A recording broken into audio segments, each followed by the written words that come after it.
तृणमूल स्तरରୁ सशक्त ହେଉଛି बीजेपी।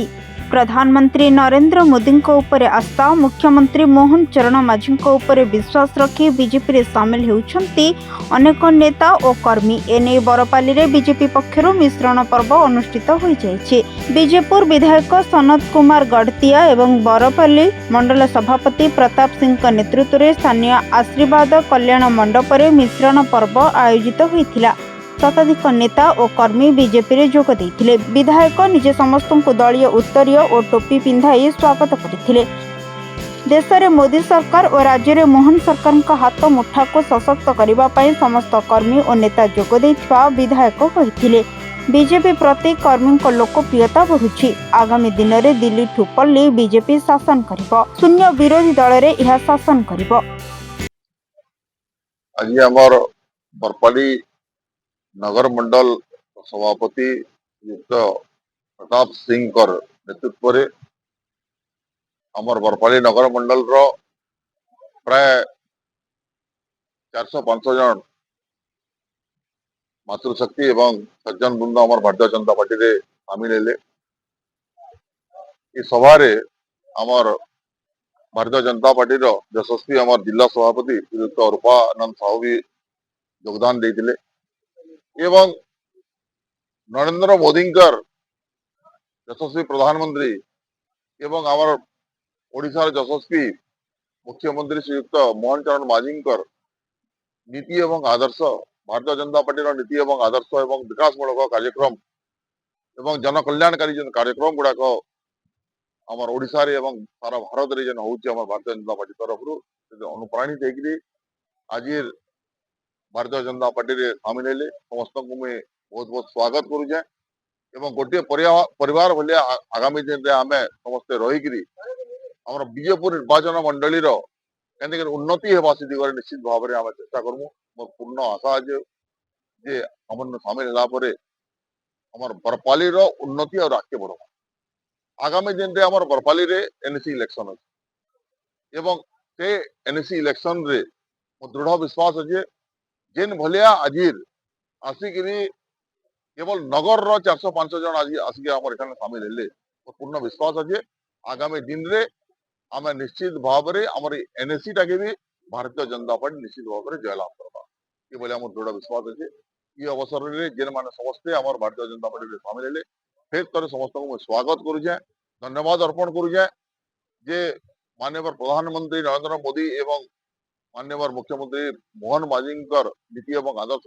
अनुप्राणित होकर आम सामिल हेले। निश्चित भाव में सम्मान से भारतीय जनता पार्टी रे एवं आमर गोटे परिवार सदस्य हिसाब से रहे आम विकास में सामिल है। निश्चित भाव में भारतीय जनता पार्टी जिला सभापति हिसाब से आज जेन भाई माने भौणी माने आज जॉइन करिछन मिश्रण पर्व अवसर में स्वागत जनाऊे, अभिनंदन ज्ञापन करुचे एवं आज ठारू से भारतीय जनता पार्टी परिवार गोटे गोटे सदस्य हेले एवं जानी जो भारतीय जनता पार्टी एकमात्र पार्टी है जे जगार गोटे समिति सभ्य भी राष्ट्रपति हो पार्स, गोटे सरपंच भी मुख्यमंत्री हो पार्स एवं गोटे कार्यकर्ता भी primary member to PM, PM to PM प्रधानमंत्री भी पार्सन जेटा माननीय नरेंद्र मोदी प्रधानमंत्री हो। तो आज निश्चित भाव में माननीय प्रधानमंत्री नरेंद्र मोदी नीति आदर्श कथा कहूँ आम भारतीय जनता पार्टी मुख्यमंत्री माननीय मोहन माझी अच्छा मनमोहन सामल एवं सनत गढ़तिया माननीय विधायक बीजेपुर ये सब भारतीय जनता पार्टी नीति आदर्श के विश्वास कर जॉइन कले एवं निश्चित भाव में स्वागत कथा एवं आज जेन मैंने योगदान कले भारतीय जनता पार्टी सशक्त हवा एवं आगामी दिन में निश्चित भाव में भारतीय जनता पार्टी जेनटा गोटे पल्ली रु दिल्ली कथा कहूँ आम दिल्ली अख्तियार कर भुवनेश्वर अख्तियार कर भी आगामी दिन में अख्तियार हवा एवं जन जन दिशुजन आप शह शह हिसाब से विजु जनता दल कांग्रेस आज भारतीय जनता पार्टी की जॉइन कर निश्चित भाव आगामी दिन में भारतीय जनता पार्टी सशक्त पार्टी हवा एवं ये पल्लीर भी नेतृत्व नवा यहाँ जना पड़ू। तो आगामी दिन में गोटे आम चाहूँ शून्य विरोधी दल जेनटा कि जल जल कर दिशु शून्य विरोधी दल करवार लगे चाहूँ। आज आनीचन देखुन आज जे विजु जनता दल रे राज्यसभा सांसद थे देवाशीष बाबू से भी भारतीय जनता पार्टी के जॉइन कर गुटे पर गुटे विजु जनता दल समस्ते जॉइन कर कहीं भारतीय जनता पार्टी गोटे एकमात्र पार्टी आज देश कथा कहसी जे समर्पण भावनार कथा कहसी जे माटीर कथा कहसी एवं आगामी दिन जेन विकसित राष्ट्र 2047 सुधा करवार योजना अच्छे 2036 रे ओडिशा भी गोटे समृद्ध ओडिशा हवा इ प्रकार जेन भावना नहीं करी जेन विकास काम करूँ जेनटा कहूँ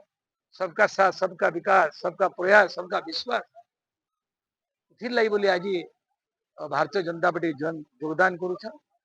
एवं निश्चित भाव में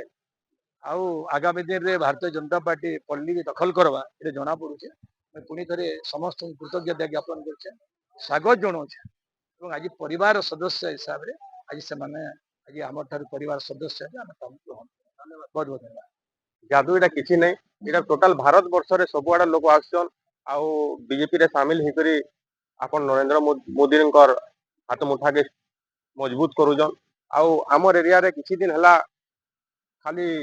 गुटे परिवार रही करी बहुत दिन राजनीति कले आउ लोक को बहुत शोषित कले से जिनिस लागे नवा लोग आसी करी से जेन पार्टी रे जेन से पार्टी रे लोक माने अछन से माने सेटा के विरोध करी करी आसी करी नवा पार्टी रे जॉइन करिजन से माने शोषित हे जिवा लागि अन्य पार्टी के से पले आइछ तो आगामी दिन हमर कार्यकलाप बेले हम धरी करी चालुन आमे प्रति क्षेत्र रे समाज केंदा कि राख के जीवा केंदा कि हमर एरिया रो डेवलपमेंट हबा हमें से ऊपर खाली चिंता करूजु आ से ऊपर खाली कार्यक्रम करा जीवा बरगढ़ सुशांत साहू का रिपोर्ट सरकार न्यूज।